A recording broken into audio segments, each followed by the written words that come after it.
पंजाब विधानसभा चुनाव से जुड़ी एक बड़ी जानकारी आपको बताते हैं। बड़ी और महत्वपूर्ण खबर पंजाब विधानसभा चुनावों से जुड़ी हुई। कांग्रेस ने जारी की उम्मीदवारों की पहली लिस्ट।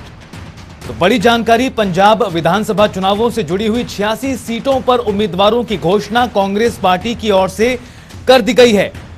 चमकौर साहिब से चुनाव लड़ेंगे मौजूदा सीएम चरणजीत सिंह चन्नी।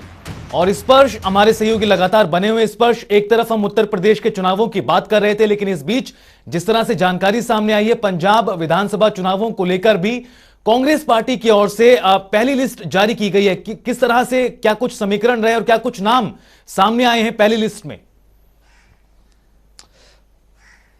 देखिए, पिछले कुछ दिनों में पंजाब कांग्रेस को लेकर लगातार दिल्ली में बैठकों का दौर जारी था और स्क्रीनिंग कमेटी की बैठकें भी हुई थी। और अब जो है कांग्रेस केंद्रीय आलाकमान की तरफ से 86 नामों पर जो मोहर है वो लगा दी गई है, उसकी लिस्ट भी सामने आ गई है। पंजाब के मुख्यमंत्री कैप्टन जो चरणजीत सिंह चन्नी की बात करें तो वो चमकौर साहिब से चुनाव लड़ते हुए नजर आएंगे। पंजाब के जो कांग्रेस के प्रदेश अध्यक्ष है नवजोत सिंह सिद्धू, वो अमृतसर ईस्ट से जो है चुनाव लड़ते हुए नजर आएंगे। इसके अलावा भी अगर हम तमाम बड़े नामों की बात करें, रणदीप सिंह नाभा वो अमलोहा से चुनाव लड़ते हुए नजर आएंगे। गुरकीरत सिंह कोटली खन्ना से चुनाव लड़ते हुए नजर आएंगे। इसके साथ साथ जो दर्शन सिंह बरार है वो बागा पुराना से जो है चुनाव लड़ते हुए नजर आएंगे। 86 नामों पर जो चुनाव की लिस्ट है वो जारी की गई। अगर हम तमाम दर्शकों को अपने बताना चाहे कि कहां से कौन चुनाव लड़ता हुआ नजर आएगा तो नरेश पुरी सुजानपुर से चुनाव लड़ेंगे, अमित विज पठानकोट से, बरिंदरजीत सिंह पारा गुरदासपुर, अरुणा चौधरी दीनानगर, प्रताप सिंह बाजवा कादियां से, मनदीप सिंह रंगर श्री हरगोबिंदपुर से। इसके साथ तृप्त राजेंद्र बाजवा सरकार में मंत्री हैं, वो फतेहगढ़ से चुनाव चुरिया से चुनाव लड़ते हुए नजर आएंगे। सुखजिंदर सिंह रंधावा वो भी जो है सरकार में गृह मंत्री हैं, वो डेरा बाबा नानक से चुनाव लड़ेंगे। हर प्रताप सिंह अजनाला से चुनाव लड़ते हुए नजर आएंगे। सुखविंदर सिंह सरकारिया राजा सासी से जो है चुनाव लड़ते हुए नजर आएंगे। जगविंदर पाल सिंह मजीठा से जो है चुनाव लड़ते हुए नजर आएंगे।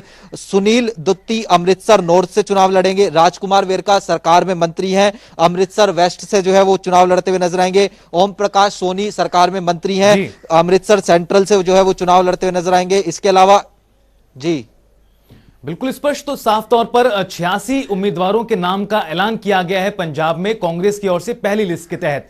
लेकिन जिस तरह से पंजाब में जो विधानसभा के चुनाव हैं वो एक चरण में होने जा रहे हैं, तमाम जो राजनीतिक पार्टियां हैं वो भी लगातार सुगबुगाहट में हैं। आम आदमी पार्टी भी मैदान में है, बीजेपी और लगातार जो उसकी सहयोगी पार्टियां हैं गठबंधन में चुनाव लड़ रही है। ऐसे में जिस तरह से माहौल पंजाब का बना हुआ है, ऐसे में कांग्रेस के अलावा अन्य पार्टियों की बात करें तो दूसरी पार्टियों की ओर से क्या कुछ तैयारियां विधानसभा चुनावों को लेकर, उम्मीदवारों के नाम को लेकर? देखिए, अब अगर आप बात करते हैं, अकाली दल ने भी अपनी जो ज्यादातर सीटें हैं वो घोषित कर दी है। आम आदमी पार्टी भी अपनी कई सीटों पर जो उम्मीदवार है वो उतार चुकी है। और अब कांग्रेस ने भी अपने 86 सीटों पर उम्मीदवारों की घोषणा कर दी है। अब जो पार्टियां रह गई हैं वो बीजेपी कैप्टन अमरिंदर सिंह की पार्टी और जो शिरोमणि अकाली दल संयुक्त, क्योंकि इन तीनों का गठबंधन साथ मिलकर चुनाव लड़ने वाला है। तो ऐसे में कुछ दिनों में ये सीट शेयरिंग का फॉर्मूला निकलकर सामने आ जाएगा कि बीजेपी कितनी सीट पर लगेगी, कैप्टन अमरिंदर सिंह की पंजाब लोक कांग्रेस कितने सीटों पर लड़ेगी और शिरोमणि अकाली दल संयुक्त वो कितने सीटों पर लड़ेगी। उसके बाद भारतीय जनता पार्टी अपने जो उम्मीदवार है उसकी घोषणा करती हुई नजर आएगी। लेकिन निश्चित तौर पर कांग्रेस जो है सबसे बड़ी पार्टी इस पूरे चुनाव के मैदान में जो है देखने को मिल रही थी। सरकार भी वो चला रही है, लेकिन अभी सारी सीटों पर उम्मीदवारों का ऐलान जो है कांग्रेस की तरफ से नहीं किया गया। और इसके पीछे साफ तौर पर रणनीति है कि अन्य पार्टियों की तरफ से देख लेना चाहते हैं कि कौन कौन किसको मैदान में उतार रहे हैं, फिर उसके बाद अपने जो समीकरण है उनको साधते हुए जो है कहीं ना कहीं मैदान में अपने जो उम्मीदवार हैं वो उतारे जाएं। इसी प्रकार से अलग अलग पार्टियों ने भी अभी तमाम सीटों पर उम्मीदवारों की घोषणा नहीं की है।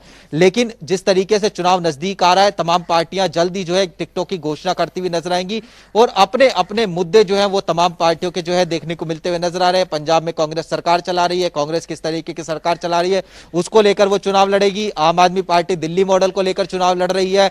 वहीं जो अकाली दल है उसकी अगर बात करें तो वो सरकार की किस तरह की विफलताएं हैं उसको लेकर लेकर जो है जनता के बीच में जा रही है। और बीजेपी, कैप्टन अमरिंदर सिंह और शिरोमणि अकाली दल संयुक्त गठबंधन ये दिखाएगा कि केंद्र सरकार और राज्य सरकार, अगर राज्य में उनकी सरकार बनती है तो साथ मिलकर डबल इंजन की सरकार किस तरीके से चल सकती है, उसको लेकर वो जो है अपनी बात रखते हुए नजर आएंगे। ऐसे में तमाम पार्टियां अपने अपने मुद्दों के साथ जो है चुनाव लड़ती हुई नजर आ रही हैं, लेकिन तमाम पार्टियों ने कुछ सीटों पर अपने जो है उम्मीदवार अभी नहीं उतारे हैं, दूसरी पार्टियों के उम्मीदवार देख लेना चाहते हैं ताकि उसी हिसाब से जो रणनीति है वो कहीं ना कहीं बनाई जाए। बिल्कुल स्पर्श, दूसरी पार्टियों को देखकर भी उम्मीदवारों को उतारने का फैसला पार्टियों की ओर से लिया जाता है। बहुत बहुत शुक्रिया स्पर्श।